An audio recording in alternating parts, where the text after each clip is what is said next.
Ohio State's dramatic win over Notre Dame last night has moved the undefeated Buckeyes up in the college football polls, now ranked 4th in the AP and 3rd in the coaches. Michigan remains 2nd ranked in both, behind Georgia.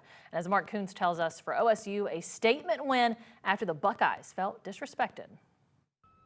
On a night when Lou Holtz and his 1988 national championship team were honored, the Ohio State Buckeyes used some of Coach Holtz's words as motivation.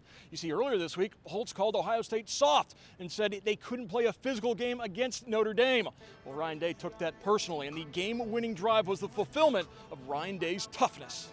You know, I'm really upset and disrespected by what Lou Holtz said publicly about our team and Ohio State and Buckeye Nation. And we're not going to stand for that, because that's not even close to true. We had one bad half a couple years ago up in Ann Arbor. We did in the second half. But every game we play in, we're physical. We are. I don't know where that narrative comes from, but that ends tonight. This team right here showed toughness. They showed grit. They didn't give up, and they found a way to get that last yard. We backed Coach Day 100% all the way. You know, he was fired up this week. Like you've seen us with the flag on the field, Ohio against the world. We truly believe that. Inside the Whitty and outside the Whitty. It's really everybody against us, but we know at the end of the day, as long as we come to play our ball, it's always about the Buckeyes.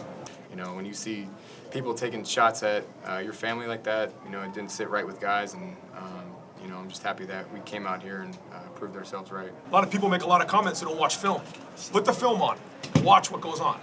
And for us to hang in there, because the momentum was going with Notre Dame at one point, and our guys stuck their foot in the ground, and JT makes a big-time play, and the guts of our team to go and win that game on the road.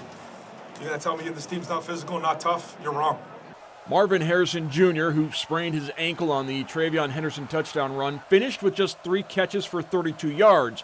But the threat of Harrison on the outside and not wanting to risk a penalty is the reason why Notre Dame says they didn't try to get an 11th defender on the field for the game-winning score. We were trying to get a 4th D lineman on the field, and I told him just stay off because we can't afford a penalty. I didn't have any timeouts, right? So we couldn't afford a penalty there. You know, to me it was like, hey, don't give them another opportunity to get settled and to try to make a different call, right? Hey guys, like, stay off the field. Let's not give them a freebie from a half-yard line, and let's try to stop them.